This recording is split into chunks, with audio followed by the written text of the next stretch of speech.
Thomas Ostermeier is one of Germany's foremost theatre directors and managers.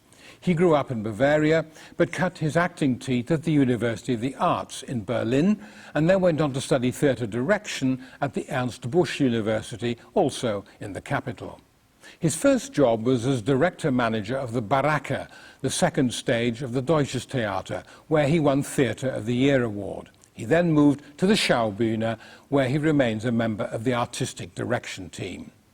He's won numerous awards and directed dozens of plays both inside and outside Germany. He first presented Hamlet, for example, at the Schaubühne in 2008. It travelled the world and has been described as a wake-up call to British directors who continue to present the undead of the theatre. How would you describe the state of theatre in Germany today?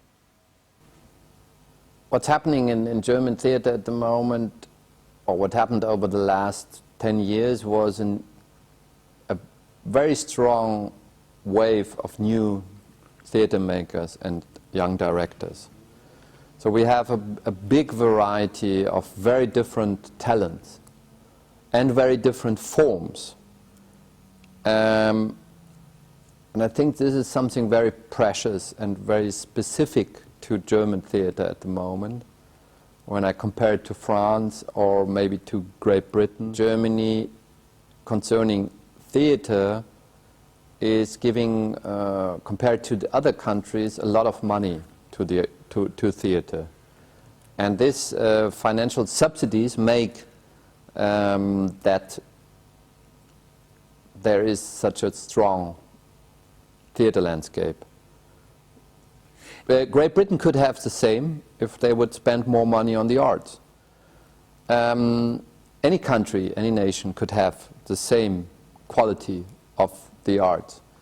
In some other countries they have a stronger film industry or a stronger fine arts scene. In Germany it's theatre, but it's due to the fact that we got a lot of subsidies. So would you say then that as a result of that, Britain is still perhaps very traditional in its approach to theatre? Britain is still very strong in writing. Why? Because there's this tradition of up-and-coming playwrights. In the 20th century, after Second World War, there was, I would say, 3 waves of playwrights, British playwrights, which were very important to the continental European theatre landscape, which was Arnold Wesker in the beginning, then Edward Bond in the late 60s, and then the young, angry British playwrights, Mark Ravenhill, Sarah Kane, and others, in the beginning of the 90s or end of the 90s. Why is that? Because there's a tradition, and to write you don't need a lot of money, but to direct and to have a company you need a lot of money. To do theatre you need much more money than to write theatre. So always in Great Britain the strength of its theatrical landscape, with exceptions to the rule like Simon McBurney, but in general I would say the power of the British theatrical landscape was always or mostly in writing. Do you feel an affinity then with Simon McBurney? I have a great admiration for his work. I mean, if somebody else would say there's an affinity with my work and his work, I would feel very honored. Because, to be honest, and I think Simon knows this, for me Simon is the most important director at the moment living. And it's the director I admire the most. Why? Why? Because he is at a time very much working on the ensemble of the actors and on the team spirit, on the company spirit. Already the name of his company, Théâtre de Complicité, is about that, to have this complicity of working together and telling a story together. And this storytelling thing of we are talking to you, we are telling a story to you with all our means, with our body, with our voice, with all the technical means, with the video, with everything which is there, sound. But in the end, it's all about sharing a story, and being entertaining with that, and being creative in the images we find, and all this. This is for me, it's very moving to look at Simon's work, because it's really very, how to say, utopian for me. It's really like the utopia of theatre. One of the things which he talks about is the political nature of theatre. Is theatre a political thing for you? For sure. Already the act of sharing a story, talking to an audience, sharing a certain period of time in a space, and it's happening in this very moment in front of the spectators, is something political on a very simple level. I think it's a quite an act of resistance to still work with this old-fashioned art form. And I'm not afraid of completely putting into question how plays were done before.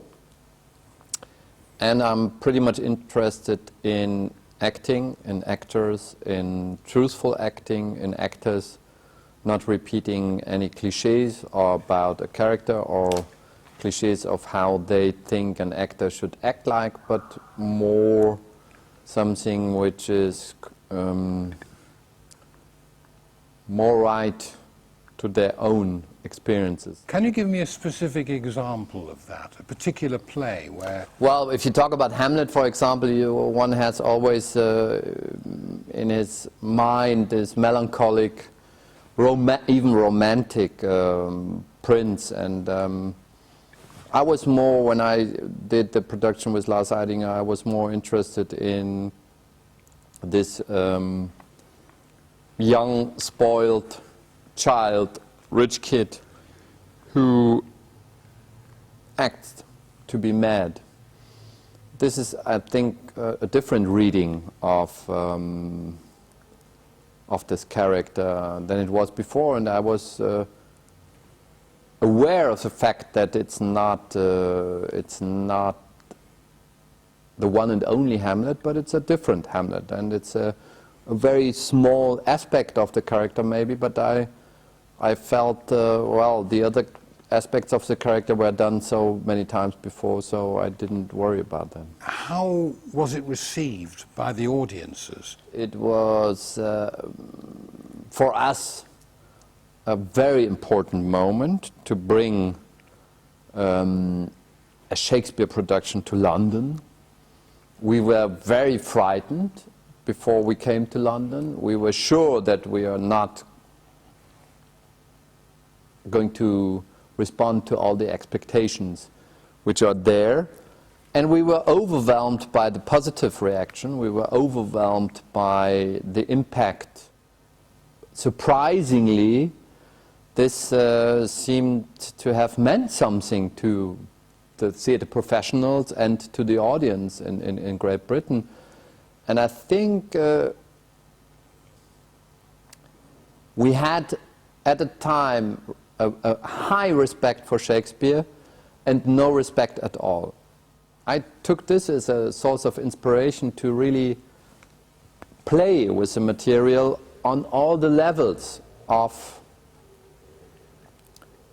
the theatrical genres, of the theatrical genres of the time of Shakespeare, but also adapting this to our time and playing with a lot of different medias from our cultural industry and our entertainment industry. But was there something specifically German about it, do you think? Yes, I think so. I think a lot, because treating the text as a material, playing with it, doing an editing, which means cut whole parts of the play, doing a very condensed version with only 6 characters performing it. That was German, but at the same time we had a very high respect for the translation. And that is not German in the sense that we really try to understand by the translation what he might have been talking about, and Shakespeare. So we decided to have no blank verse, but to have a translation closer to the content. So we were going for the content against the form. You've criticised German writers as producing art crap. What did you mean by that? No, not only dramatists, I was more talking about directors. And I think the problem in German Regietheater, especially in the time from late 70s till late 90s, was something which was very important for German theater, which was Regietheater, meaning to break all the rules which were there, the generation before were doing. So it was also a political act, had to do a lot with what happened 68, what happened with the generation of Fritz Kortner and others. It was a political act.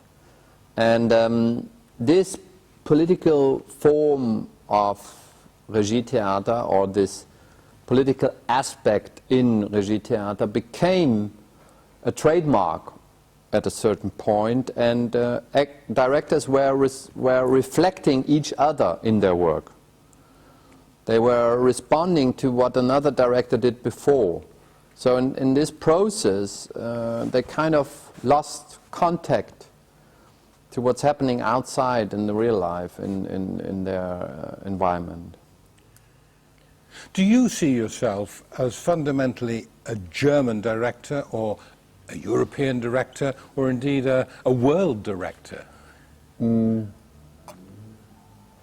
There's a very nice saying in Think Global, Act Local, and I think you can adapt this very well to my work as a theater maker. What I do when I direct a show is really trying to get close to the local community around the theater I'm working in, or with the people which are working in the theater. So I really try to understand, when I do work in Berlin and I do my Ibsen adaptations, or also the Shakespeare work, I really try to understand what's going on in the city. Everywhere we go, this problem is shared. But the problem is developed for Berlin. So I think I'm a Berlin director. And Berlin today is a very, and hopefully getting more and more, international city. Sometimes when you go out in Berlin, you hardly talk German anymore. You have so many different communities in Germany that now the language is the very limited airport English we all talk, and this is the spirit of the city, and so I'm definitely a Berlin director, but not at all a German director, because I think more being part of this international community in Berlin. Thomas Ostermeier, thank you very much indeed. You're welcome. Pleasure.